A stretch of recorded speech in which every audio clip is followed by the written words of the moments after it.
In last week's Clean Speech Colorado campaign, we discussed how to deal with difficult people. This week, we'll discuss how not to be a difficult person. Without even meaning to, sometimes we are the ones who can mess up the shalom. This week's focus will be how to avoid being the source of conflict ourselves. This week, we'll hear from Aaron Hyatt from Jewish Family Services, Susan Brody from ADL, Lily Gross from Olami, Mor Zucker from the Israeli American Council, Goldie Cohen from Aish of the Rockies, Molly Zwerdlinger from Kavod Senior Life, and Lisa Perlmutter from the Denver Kehila.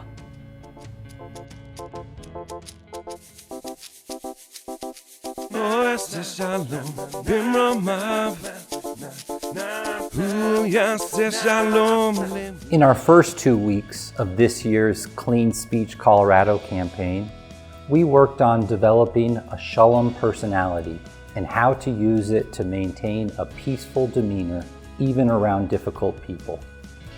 But what if we are the problem and not the other person? That's what we're going to talk about now. Have you ever heard of that game called Who Am I? It's played like this. Everyone takes a card with the name of a famous person on it. Without looking at what's written on the card, you tape the card to your forehead with the name facing outward so everyone else can read it, except you. You walk around the room trying to figure out who you are. Card games aside, isn't that just like life? In a room full of people, each one of us has our unique personality, which everyone sees, though we ourselves might not recognize it.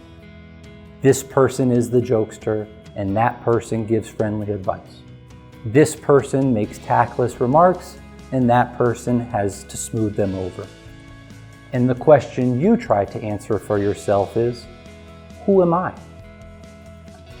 Do you make everyone else in the room feel more comfortable and at ease, or the opposite?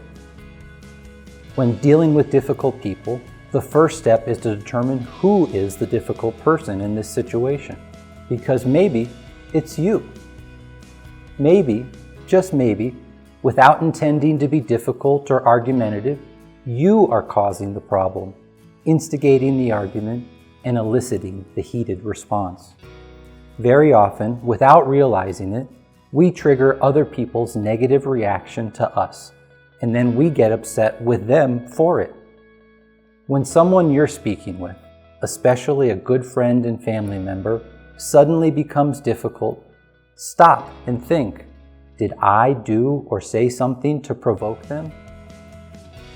Try this today.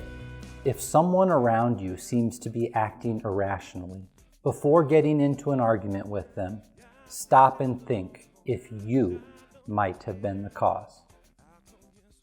I'm Aaron, and I'm keeping the shalom.